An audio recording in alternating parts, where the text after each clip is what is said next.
नमस्कार दोस्तों, जय हिंद। मैं हूं गणेश और आप जुड़े हैं नैतिक आलोचक से।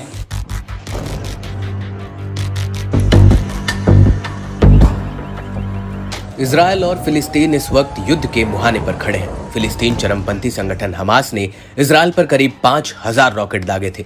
प्रधानमंत्री बेंजामिन नेतन्याहू ने इसे इजरायल के खिलाफ एक क्रूर हमला बताते हुए इस कड़ी में जवाबी कार्रवाई करने की चेतावनी भी दी थी। और अब हमास के हमले के बाद इजरायल ने काउंटर ऑपरेशन शुरू कर दिया है। रिपोर्ट्स के मुताबिक अब तक इस लड़ाई में दोनों तरफ से 300 लोगों की जान जा चुकी है। ये जंग किस मुहाने पर जाके रुकेगी ये कह पाना अभी मुश्किल है, लेकिन यहाँ सोचने वाली बात यह है कि हमास के रॉकेट्स ने इजरायल को कैसे भेदा। हमास के इस हमले के बाद इजरायल की खुफिया एजेंसी मोसाद और डिफेंस सिस्टम पर सवाल खड़े हो रहे हैं, क्योंकि इजरायल के पास एक ऐसा डिफेंस सिस्टम है जिसने हमास के किए गए रॉकेट हमलों को कई बार ध्वस्त किया है। जी हाँ, हम बात कर रहे हैं इजरायल के आयरन डोम एंटी मिसाइल डिफेंस सिस्टम की।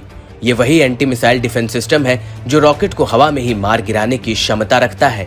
लेकिन इस बार ये डिफेंस सिस्टम कैसे फेल हुआ, इस बात की जानकारी देने से पहले आपको इस खास आयरन डोम एंटी डिफेंस सिस्टम की खासियत बताते हैं। साल 2006 हिजबुल्लाह ने इजरायल पर ठीक इसी तरह रॉकेट हमले किए थे। इसमें कई नागरिकों की मौत हो गई थी। तब इजरायल ने रॉकेट और मिसाइल हमलों से निपटने के लिए एक डिफेंस सिस्टम डेवलप करने का ऐलान किया था। अमेरिका ने भी इस प्रोजेक्ट में इजरायल की मदद की थी। आयरन डोम एंटी मिसाइल डिफेंस सिस्टम में ऐसे इंटरसेप्टर लगे हैं जो ये पता लगा लेते हैं कि कोई मिसाइल या रॉकेट किसी रिहायशी इलाके में तो नहीं गिरने वाला है, या कोई मिसाइल अपना निशाना तो नहीं चूक रही है।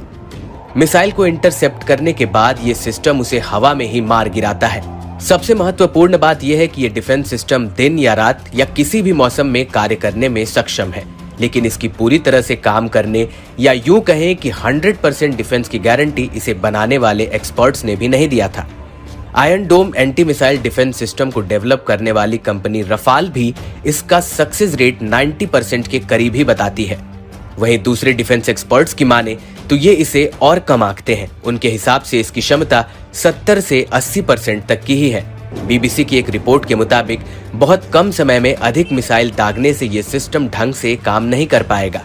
इजरायल की सबसे चर्चित तेल अवीव यूनिवर्सिटी के एक्सपर्ट भी लगातार ऐसी ही आशंका जताते रहे हैं कि एक साथ लगातार हो रहे हमलों के बीच ये सिस्टम ठीक से काम नहीं कर पाएगा। और अब जिस तरीके से हमास ने 5,000 रॉकेट दागे और इजरायल में तबाही मचा दी, ऐसे में आयरन डोम पर सवाल उठना लाजमी है। दोस्तों, जैसा कि आप जानते हैं कि इस वक्त इजरायल और फ़लस्तीन के बीच में युद्ध चल रहा है।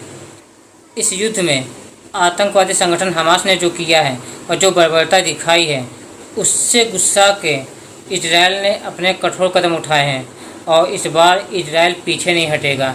वैसे तो इनके बीच की जो समस्या है, जो इनके बीच की लड़ाई है, वो हज़ारों साल पुरानी है, पर जो हमास ने किया है उसने मानवता को तार-तार किया है।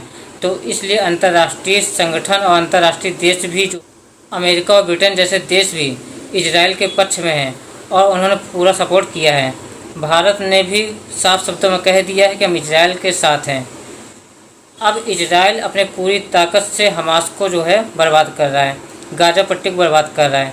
इजरायल इस उद्देश्य से आगे बढ़ रहा है कि उसे अब गाज़ा पट्टी पे कब्जा करना है और फ़लस्तीन का नक्शा जो है बदलना है। अब आने वाले समय में क्या होगा, यह तो देखने से ही पता चलेगा। कुछ लोग इस बात का विरोध कर रहे हैं कि फ़लस्तीन पे जुल्म हुआ है, उसके साथ अन्याय हुआ है, जो ज़मीन और फ़लस्तीन की है। तो यहूदी भी कह रहे कि नहीं, हम फ़लस्तीनियों से पहले यहाँ पे रहते थे। लेकिन जो हमास ने किया है उसने मानवता को तार-तार किया है। उसने जो बच्चों और लेडीज़ों के साथ किया है वो पूरे विश्व ने देखा है और यह बर्दाश्त करने लायक नहीं है। सभी देशों को अंतर्राष्ट्रीय आतंकवाद के खिलाफ मिलकर लड़ना चाहिए। अगर आज आप आतंकवादियों के खिलाफ एक नहीं होंगे तो कल को वो आपको जो है रहने लायक भी नहीं छोड़ेंगे। तो अगर आपको हमारा ये वीडियो अच्छा लगा हो तो इसे लाइक करें, शेयर करें, सब्सक्राइब करें। वंदे मातरम, जय हिंद।